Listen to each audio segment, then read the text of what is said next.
बघा काल आपण हे टीएस ऑफ अँथर बघितलं होतं बरोबर. आता टीएस ऑफ अँथर मध्ये हे जे आहेत आपले हे स्पोरेंजियल टिश्यू आहेत.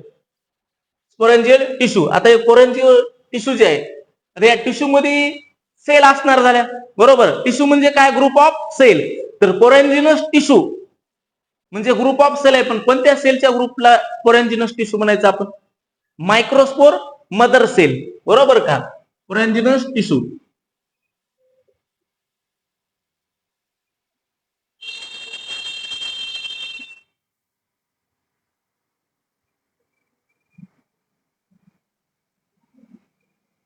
इकडे लक्ष द्या. स्पोरोजिनस टिश्यू बरोबर का. स्पोरोजिनस टिश्यू म्हणजे हे टिश्यू इथले हे. आता हे स्पोरोजिनस टिश्यू कशापासून बनलेले आहेत? Microspore mother cell. म्हणजे ज्यात ज्या सेल असतील त्या कोणत्या असतील? एमएमसी. एमएमसी. एमएमसी म्हणजे मायक्रोस्पोर मदर सेल.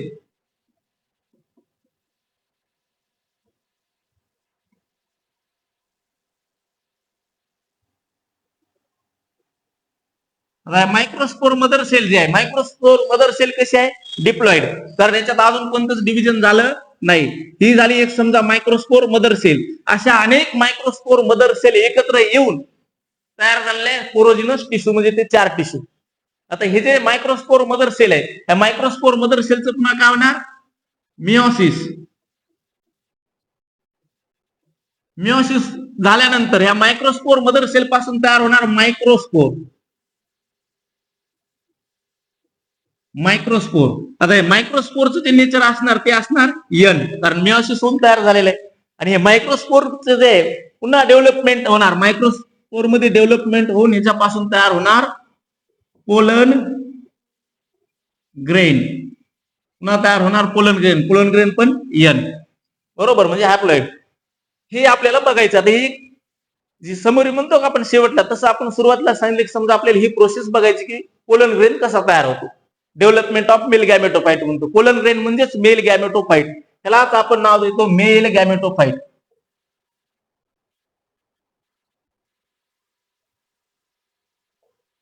मेल गॅमेटोफाइट बरोबर.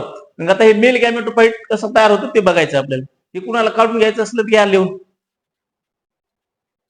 म्हणजे लक्षात राहते डेव्हलपमेंट कशी व्हायली. सुरुवातीला काय असतात?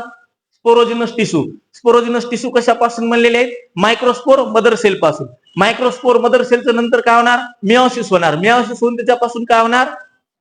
मायक्रोस्पोर. मायक्रोस्पोरची डेव्हलपमेंट होत ना मायक्रोस्पोर पासून पोलन ग्रेन म्हणजेच mail गॅमेटोफाइट. मायक्रोस्पोरोजिनेसिस.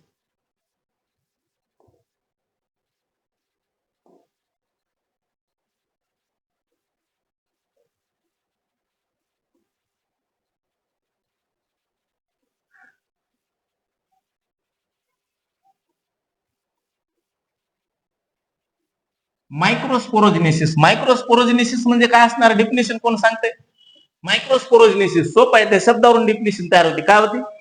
Formation of microspore from microspore mother cell. Microspore mother cell पासून म्हणजेच एमएमसी पासून मायक्रोस्पोर तयार होणे. आता आपण दाखवलेली ती जी प्रोसेस होती त्या प्रोसेसला म्हणतो आपण मायक्रोस्पोरोजिनेसिस.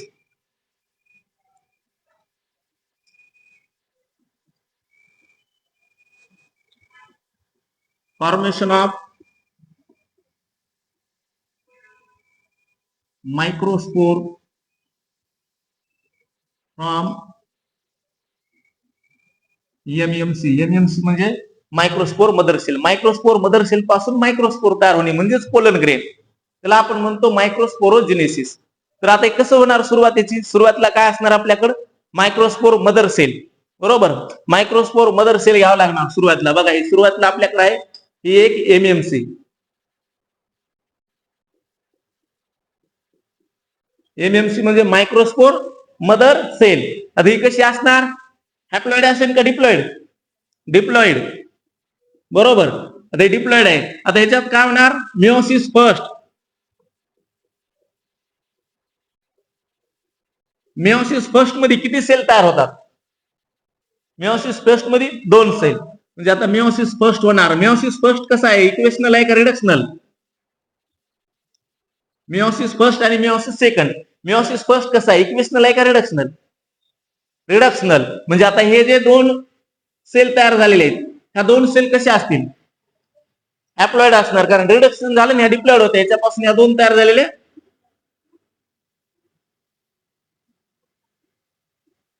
यन म्हणजे हॅप्लॉइड असणार बरोबर आता त्याच्यानंतर मिओसिस सेकंड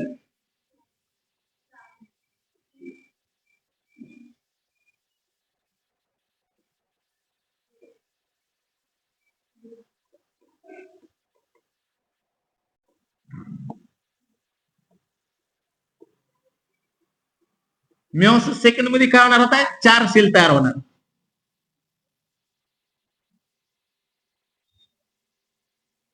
4 सेल तयार झाल्यात ना आता 4 सेल जे आहेत ह्या 4 सेलला काय म्हणतो आपण मायक्रोस्पोर किंवा tetrad of microspore tetrad of microspore tetrad का म्हणायला आपण 4 सेल आहेत आता हे 4 सेल आपण जरी सेपरेट दाखवले असतील पण ह्या 4 सेल सेपरेट असतात का 4 सेल सेपरेट नसतात या 4 सेल ज्या आहेत एकमेकाला कनेक्ट असतात कशा थ्रू कनेक्ट असतात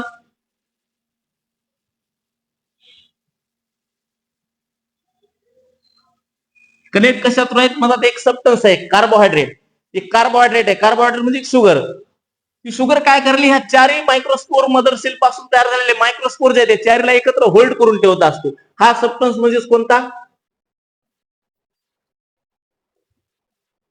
कॅलोज कोणता आहे कॅलोज कॅलोज काय आहे शुगर आहे म्हणजेच आपण काय म्हणू कार्बोहायड्रेट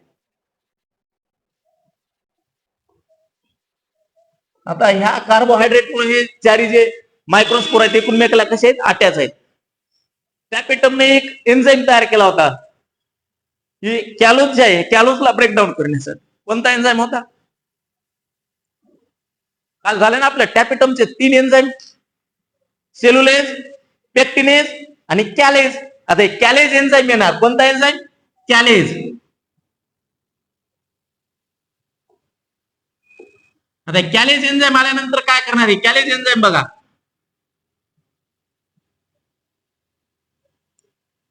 फक्त एक लेटर चेंज व्हायला तिथं ओ आहे ए आहे एसी आलं म्हणजे एन्झाईम आणि ओ आलं म्हणजे कार्बोहायड्रेट आहे कॅलोज ती शुगर आहे हे एन्झाईम आहे आता हे कॅलोज एन्झाईम काय करणार आहे शुगरला ब्रेकडाऊन करणार शुगर ब्रेकडाऊन होऊन जाणार शुगर ब्रेकडाऊन झाल्यानंतर काय होणार कॅलोजने ती शुगर ब्रेकडाऊन केल्यानंतर हे 40 पोलन ग्रेन काय होतं म्हणजे मायक्रोस्पोर एकूणमेकापासून सेपरेट होतील का नाही अटॅच कशामुळे आहे कॅलोजमुळे आता कॅलोज ब्रेकडाऊन करून टाकलं आपण कॅलोज ब्रेकडाऊन म्हणजे कॅलोज गायब झालं कॅलोजला ब्रेकडाऊन कोणी केलं कॅलेज एन्झाईमने कॅलेज हे काय एन्झाईम आहे तयार कोणी केला होता टॅपेटम आता हे 4 सेपरेट झाले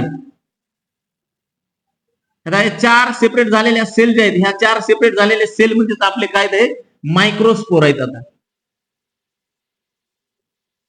मायक्रोस्पोर आता या मायक्रोस्पोर पासून पुन्हा पोलन ग्रेन तयार होणार प्रत्येक मायक्रोस्पोर पासून एक पोलन ग्रेन तयार होणार 4 मायक्रोस्पोर आहेत त्याच्यापासून 4 पोलन ग्रेन तयार होणार आता एवढं लिहून घ्या हे झाल्यानंतर आपण आता या मायक्रोस्पोर पासून पोलन ग्रेन कसा तयार होतो ते दाखवायचं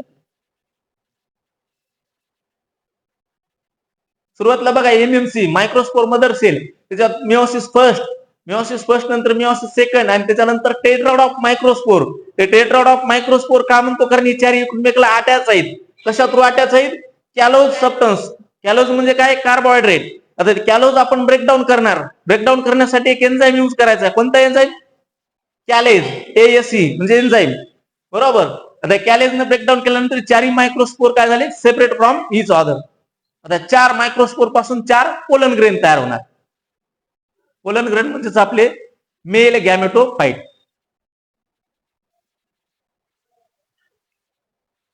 डॉक्टर दिसणार काय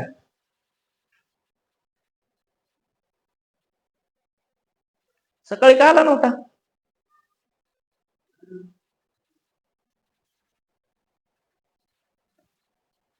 आता आपल्याकडे काय तयार झालं आता मायक्रोस्पोर आता हे 4 जे मायक्रोस्पोर आहेत का 4 पैकी आपण एक मायक्रोस्पोर घेतलं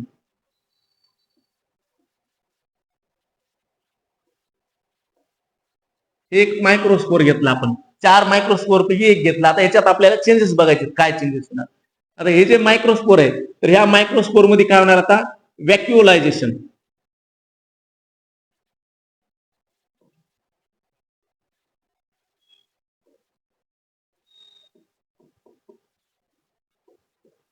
व्हॅक्युलायझेशन होणार आणि हे जे मायक्रोस्पोर आता मायक्रोस्पोर मध्ये काय होणार अशी एक इरेग्युलर साईज न्यूक्लियस तयार होणार. आता हे न्यूक्लियस तयार झाल्यानंतर आता याचं काय होणार? मायटॉसिस होणार. पण मायटॉसिस कसं व्हायला? अनइक्वल.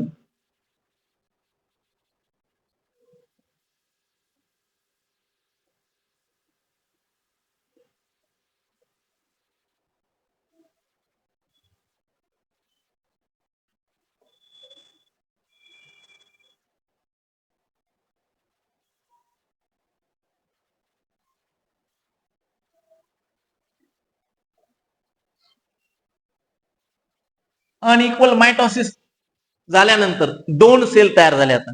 कारण अनइक्वल मायटॉसिस झाल्यामुळे ज्या दोन सेल तयार झाल्या त्या इक्वल आहेत का? वेगवेगळ्या साईजचे आहेत, बरोबर. आता ही वरची जी सेल असतील ही आपण लार्ज सेल, ह्याला म्हणतो आपण व्हेजिटेटिव्ह सेल. Vegetative cell. आणि ही खालची जी छोटी सेल आहे याला काय म्हणतो आपण? Germ cell. अलग लक्षात येतपर्यंत. आता ही व्हेजिटेटिव्ह सेल आणि जर्म सेल या दोन सेल तयार झाल्या. आता ही व्हेजिटेटिव्ह सेल जी असते, व्हेजिटेटिव्ह सेल मध्ये काय असते? लार्ज सायटोप्लाझम, म्हणजे किंवा आपण काय म्हणतो अबेंडंट सायटोप्लाझम. जास्त प्रमाणात काय ह्याच्यात? सायटोप्लाझम.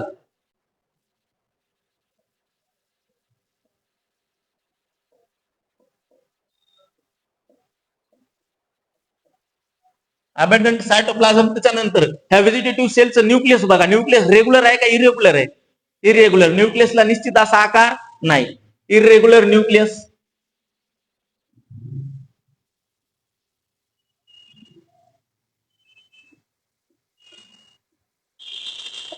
इरेग्युलर न्यूक्लियस आहे, बरोबर. त्याच्यानंतर आता ही जे व्हेजिटेटिव्ह सेल आहे, ह्या व्हेजिटेटिव्ह सेलचं काम काय असणार? Formation of pollen tube. Pollen tube तयार करत असताना व्हेजिटेटिव्ह सेल जे आहे त्याचं एक्सटेन्शन होऊन त्याच्यापासून पोलन ट्यूब तयार होते. काय काय असणार? To form pollen tube. Form pollen tube. To form pollen tube. आता त्यानंतर जर्म सेल जे आहे, जर्म सेलचं काम काय असणार? जर्म सेल कशी वाटेल बरं? ही जे व्हेजिटेटिव्ह सेल आहे त्या व्हेजिटेटिव्ह सेल मध्ये आता आपण अशी दाखवायला, पण जर्म सेल अशी असते की समजा असं वाटतं आपल्याला की व्हेजिटेटिव्ह सेल मध्ये ही एक छोटी सेल तरंगायली, बरोबर. ती म्हणजे जर्म सेल. पण जर्म सेलचं फंक्शन काय असते? जसं आता हे जे आहे त्याचं काम काय? सायटोप्लाझम जास्त असते त्याच्यामुळे हे काय करणार? पोलन ट्यूब फॉर्मेशन करणार. इरेग्युलर न्यूक्लियस असते, याचं काम जर मेन फंक्शन बघितलं तर फॉर्मेशन ऑफ पोलन ट्यूब. तसं जर्म सेलचं पण काहीतरी फंक्शन असेल. To form two male gamete. दोन मेल गॅमेट तयार करणे. दोन मेल गॅमेट लागतात, एक एक सोबत, एक सेल सोबत आणि एक सेकंडरी न्यूक्लियस सोबत. To form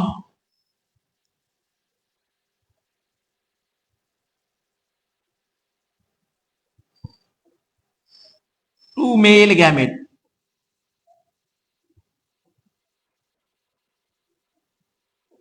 two male gametes हे फंक्शन असणार जर्म सेल्स. आता हे झालं. आता हे जे पोलन ग्रेन तयार झालंय का? आता हे पोलन ग्रेनचं आपल्याला स्ट्रक्चर बघायचं अजून आपल्याला. समजा स्ट्रक्चर ऑफ पोलन ग्रेन, तर त्याच्यात आपल्याला बघावं लागणार की पोलन ग्रेन कसा दिसतो. आता हे झालं आपलं पोलन ग्रेन तयार झाला, बरोबर. आता हे पोलन ग्रेन तयार झाल्यानंतर आता हे पोलन ग्रेन कुठे जाणार आहे? आता ही सेल ही जे आहे पोलन ग्रेन, आता हे पोलन ग्रेनची जी लेवल आहे कोणती आहे? Two stage, two cell stage. ही कोणती स्टेज आहे? Two cell stage. पोलन ग्रेनची स्टेज कोणती आहे? आता ही पोलन ग्रेन अशा स्टेज मध्ये एक त्याच्यामध्ये दोन सेल आहेत, म्हणजे याला आपण म्हणतो टू सेल स्टेज. मागच्या वर्षी विचारला होता question. Draw the neat label diagram of two cell stage of pollen grain. म्हणजे टू सेल स्टेज म्हणजे ही स्टेज दाखवायची होती पोलन ग्रेनची आणि तुम्हाला याचं एक्सप्लेनेशन लिहायचं होतं. आता ही जे आहे टू सेल स्टेज मध्ये एका सेल मध्ये म्हणजे पोलन ग्रेन मध्ये दोन सेल आहेत, जर्मिनेटिव्ह सेल आणि व्हेजिटेटिव्ह सेल. आता कधी कधी काय होतं? आता हे जे जर्मिनेटिव्ह सेल म्हणजे जर्म सेल जे आहे ह्या सेलला काय करावं लागते? मायटॉसिस करून दोन मेल गॅमेट तयार करायचे, म्हणजे ज्यात मायटॉसिस होणार. मायटॉसिस फक्त जर्म सेल मध्ये व्हायला, व्हेजिटेटिव्ह सेलला काहीच होत नाही. फक्त germ cell undergo mitosis. Germ cell मध्ये मायटॉसिस होणार आणि मायटॉसिस झाल्यानंतर जर्म सेल मध्ये पुन्हा 2 सेल तयार होणार आणि ही वरची एक इरेग्युलर न्यूक्लियस वाली आपली ही व्हेजिटेटिव्ह सेल. आता ही स्टेज कोणती आहे? 3 सेल स्टेज. ही 2 सेल स्टेज आहे.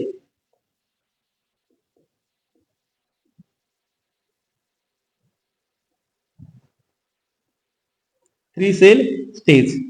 अलग लक्षात. आता जर कधी जर समजा आता असा जर क्वेश्चन विचारला, ड्रॉ द नीट लेवल डायग्राम, बरोबर, कशाचं? Diagram of pollen grain. पण कोणतं विचारलंय तुम्हाला? 3 सेल स्टेज. 3 सेल स्टेज म्हणल्यावर तुम्हाला हे करावं लागणार, 3 सेल दाखवावं लागणार.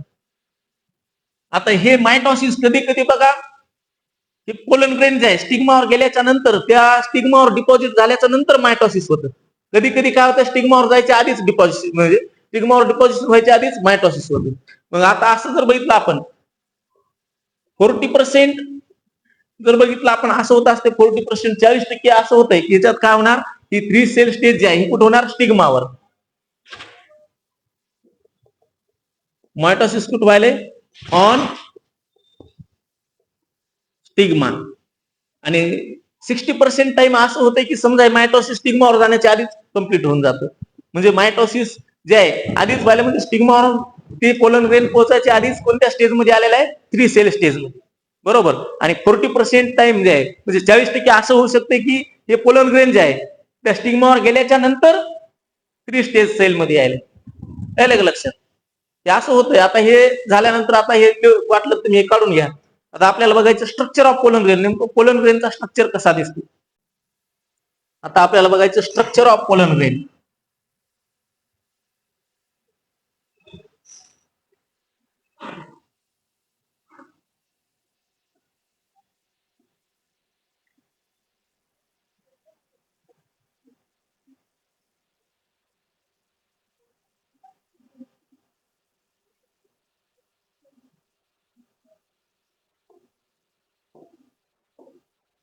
स्ट्रक्चर ऑफ पोलन ग्रेन मध्ये बघा, पोलन ग्रेनचं स्ट्रक्चर कसं दिसतं. पोलन ग्रेनचं स्ट्रक्चर काढायला आपण 2 सेल स्टेज दाखवू आपण.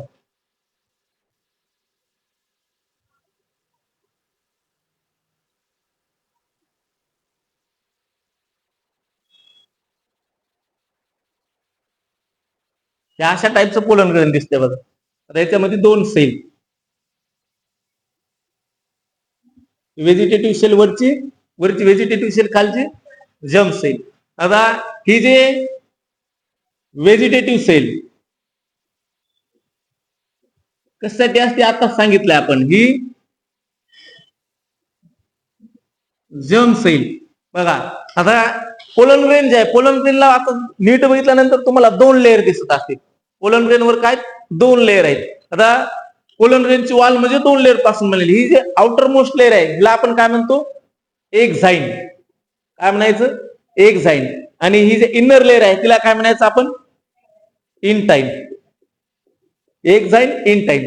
आता एक्झाईन जे आहे, एक्झाईन कंटिन्युअस नाही, काही ठिकाणी ती ऍब्सेंट आहे, डिस्कंटिन्युअस आहे, बरोबर. इथं बघा ऍब्सेंट आहे ना, ज्या ठिकाणी एक्झाईन ऍब्सेंट असती त्या ठिकाणी काय व्हायला, छोटेसे स्पोर क्रिएट होते.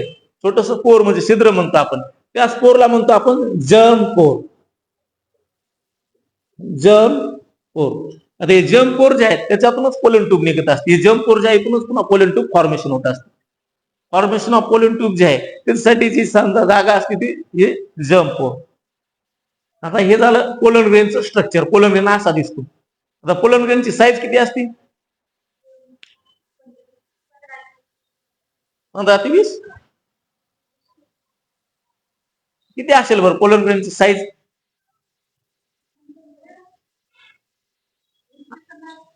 15 ते 20, 20 ते 15 असं वाटायले. किती वाटायले? पण 25 ते 50च्या जवळपास मायक्रोमीटर एवढी पोलन ग्रेनची साईज असते, बरोबर का. आता त्याच्यानंतर बघा, आता हे पोलन ग्रेन झाल्यानंतर आता एक्झाईन, इंटाईन हे दोन्ही बघायचे. एक्झाईन कशापासून बनले, इंटाईन कशापासून बनले. एक्झाईन आणि इंटाईनचं डिफरन्स बघू आपण.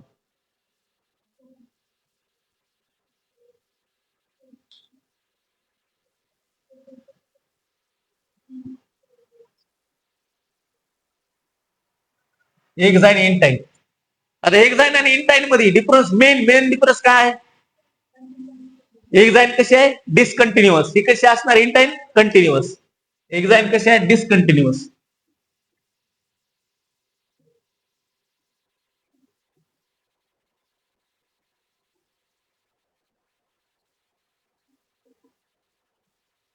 इंटाईन कंटिन्युअस, डिसकंटिन्युअस, कंटिन्युअस.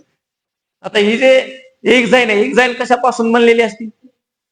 नाही, एक्झाईन इंटाईन बनलेली असते सेल्युलोज आणि पेक्टिन पासून. इंटाईन झालं ती एक्झाईन. स्पोरोपोलेनिन कशापासून बनलेली आहे? मेडअप ऑफ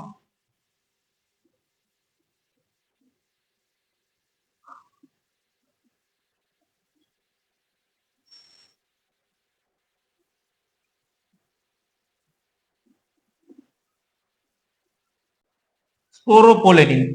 आणि इंटाईन कशापासून बनलेली आहे?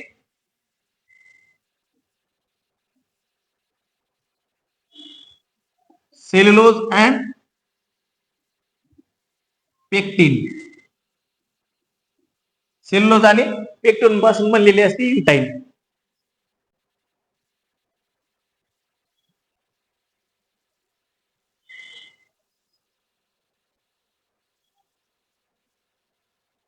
स्पोरोपोलेनिनचं फंक्शन काय असणार? म्हणजे एक्झाईनचं फंक्शन प्रोटेक्शन, आणि ही जे इंटाईन आहे त्याचं फंक्शन काय असणार? पोलन ट्यूब फॉर्मेशन करणे. For protection. ते कशासाठी असणार? For pollen tube formation.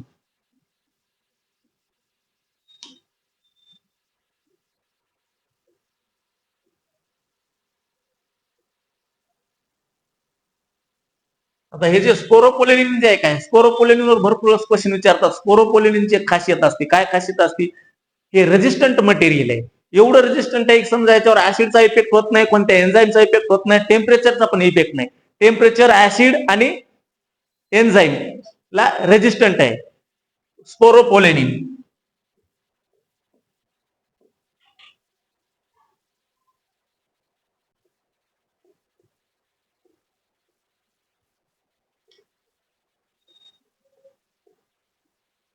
Resistant to कशाला रेजिस्टंट आहे? एन्झाईम.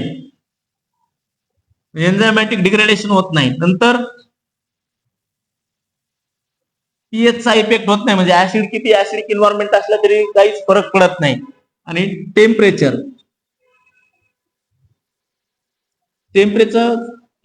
पण त्याच्यावर काहीच इफेक्ट होणार नाही. टेम्परेचर, पीएच आणि एन्झायमॅटिक डिग्रेडेशन या तिन्ही गोष्टीला रेजिस्टंट आहे, म्हणजे याचा काहीच इफेक्ट होत नाही स्पोरोपोलेनिनला. बरोबर. म्हणून हे प्रोटेक्शन करायला, कारण हार्ड मटेरियल आहे. स्पोरोपोलेनिन म्हणजे काय? Hard material. एवढं हार्ड आहे की एन्झाईम त्याचं डिग्रेडेशन करू शकत नाहीत. पीएचचा काहीच इफेक्ट होत नाही. टेम्परेचरचा पण त्याच्यावर काहीच इफेक्ट होत नाही. आता तुम्हाला जर असा जर क्वेश्चन विचारला, आता describe in detail structure of pollen grain, त्यावेळेस तुम्हाला हे स्ट्रक्चर काढायचं असं हे दाखवायचं. एन्टाईन, एक्झाईन दाखवायची, जम्प पोर, व्हेजिटेटिव्ह सेल, जर्मिनेटिव्ह सेल, आणि त्याच्यानंतर एक्झाईन आणि इंटाईनची डिस्क्रिप्शन लिहायची. एक्झाईन कशासाठी असते, इंटाईन कशासाठी असते, किंवा असं डिफरन्सच्या फॉर्म मध्ये लिहिलं तरी चालते. 2 मार्काला क्वेश्चन विचारला तर हे लिहायचे. आणि डेव्हलपमेंट ऑफ मेल गॅमेटोफाइट विचारलं तर ते दाखवायचं. मायक्रोस्पोर मदर सेल पासून मियोसिस होऊन त्याच्यानंतर ते मायक्रोस्पोर, आणि मायक्रोस्पोर पासून पोलन ग्रेन कसे तयार व्हायले ती डेव्हलपमेंटची स्टेज दाखवायची. डेव्हलपमेंट विचारल्यानंतर. आणि डायरेक्ट जर स्ट्रक्चर ऑफ पोलन ग्रेन विचारलं तर हे दाखवायचं. हे लिहायचं तुम्हाला.